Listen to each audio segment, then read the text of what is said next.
जब कोई हमारी धरती को बाहर से देखने आता है तो उसे लगता है कि यहाँ सब कुछ परफेक्ट है, इंसान बुद्धिमान है, टेक्नोलॉजी में आगे हैं और जीवन जीना जानते हैं। लेकिन क्या सच में ऐसा है? एक बार की बात है, एक एलियन जिसका नाम था जूनो, वो हमारे ब्रह्मांड के एक बेहद शांत ग्रह से धरती पर आया। लेकिन वो धरती पर किसी रिसर्च या हमले के लिए नहीं आया था, बल्कि कुछ बहुत खास जानने के लिए आया था, इंसानों से सीखने के लिए कि असली सफलता और सुख क्या है। पार्ट 1, जूनो का धरती पर आगमन, उम्मीदों से भरी नजरें। जूनो जब धरती पर पहुंचा तो उसने सोचा कि इंसान उसे सिखाएंगे कि कैसे अपने जीवन को सार्थक बनाना है। उसे लगा कि इंसानों ने विज्ञान, कला, धर्म और भावना सब कुछ संतुलित कर लिया होगा। लेकिन जैसे ही उसने इंसानों को करीब से देखना शुरू किया, वो हैरान रह गया। लोग भाग रहे थे दौलत के पीछे, लोग लड़ रहे थे अहंकार के लिए, लोग मुस्कुरा रहे थे लेकिन भीतर से खाली थे। जूनो को समझ नहीं आया कि ये सब किसे खुश कर रहा है। पार्ट 2, जूनो की इंसानी जर्नी, सीखने की कोशिश। जूनो ने एक अमीर आदमी से पूछा, तुम्हारे पास सब कुछ है, बंगला, गाड़ी, पैसे, फिर भी तुम परेशान क्यों हो? वो बोला, क्योंकि जो मेरे पास नहीं है वो और बड़ा है। जूनो ने एक गरीब से पूछा, तुम्हारे पास कुछ भी नहीं है, फिर भी तुम मुस्कुरा रहे हो? वो बोला, क्योंकि जो मेरे पास है वो काफी है। पार्ट 3, संघर्ष और सच्चाई। जब जूनो को असली ज्ञान मिला, जूनो ने स्कूल में पढ़ने वाले बच्चों को देखा, कुछ सीखने के लिए, कुछ सिर्फ नंबर लाने के लिए। उसने देखा कि लोग रिश्तों को खोकर नेटवर्क बना रहे थे, लोग सक्सेस के नाम पर नींद, स्वास्थ्य और परिवार तक खो बैठे थे। जूनो ने सोचा, क्या यही है इंसानों की तरक्की?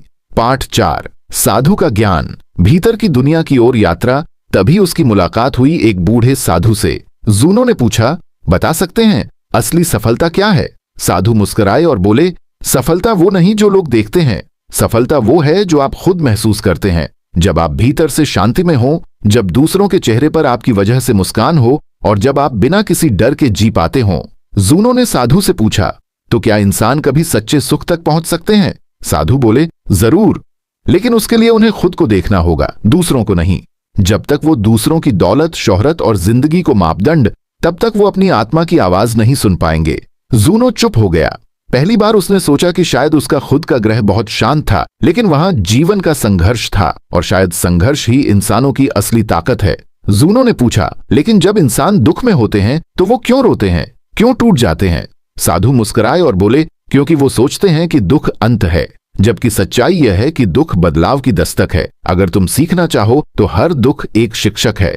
पार्ट 5, जूनो का अंतिम अनुभव, एक छोटी बच्ची से बड़ी सीख। अपनी धरती पर वापसी से पहले जूनो एक छोटी सी बच्ची से मिला जो एक टूटी सी किताब लेकर स्कूल जा रही थी। उसके पैरों में चप्पल नहीं थी, लेकिन चेहरा खुशी से दमक रहा था। जूनो ने उससे पूछा, तुम्हें ठंड नहीं लगती, थकान नहीं होती? बच्ची ने कहा, होती है, पर स्कूल जाकर कुछ नया सीखती हूँ, यही मेरी असली गर्मी और ताकत है। जूनो ने सिर झुका लिया। एक बच्ची जो कुछ नहीं रखते हुए भी सब कुछ रखती है, आशा, जिज्ञासा और आत्मबल। पार्ट 6, जूनो की रिपोर्ट और अंतर्दृष्टि। जूनो ने अपनी रिपोर्ट तैयार की। धरती एक प्रयोगशाला है और इंसान उसके प्रयोग। यहाँ ज्ञान है पर शांति की तलाश है, यहाँ साधन है पर संतोष की कमी है। लेकिन अगर कभी इंसान खुद को समझ लें तो वे इस ब्रह्मांड की सबसे विकसित प्रजाति बन सकते हैं। जब जूनो अपने ग्रह लौटा तो उसकी आंखें नम थीं, क्योंकि उसने वो सीख लिया था जो किसी पुस्तक या प्रयोगशाला में नहीं मिलती। एक अधूरी, असंतुलित लेकिन बेहद सजीव और खूबसूरत दुनिया से।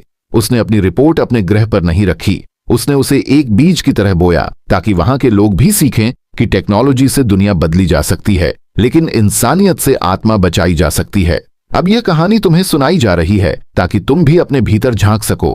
क्या तुम्हारा जीवन वाकई तुम्हारा है या बस उस दौड़ का हिस्सा है जिसे तुमने कभी चुना ही नहीं था? अगर इस कहानी ने आपके दिल को छुआ है तो इसे जरूर शेयर करें, क्योंकि किसी और की जिंदगी भी आपकी वजह से बदल सकती है। क्या आप चाहेंगे इसका पार्ट 2, जूनो की वापसी? जब इंसान एलियन से सीखने लगे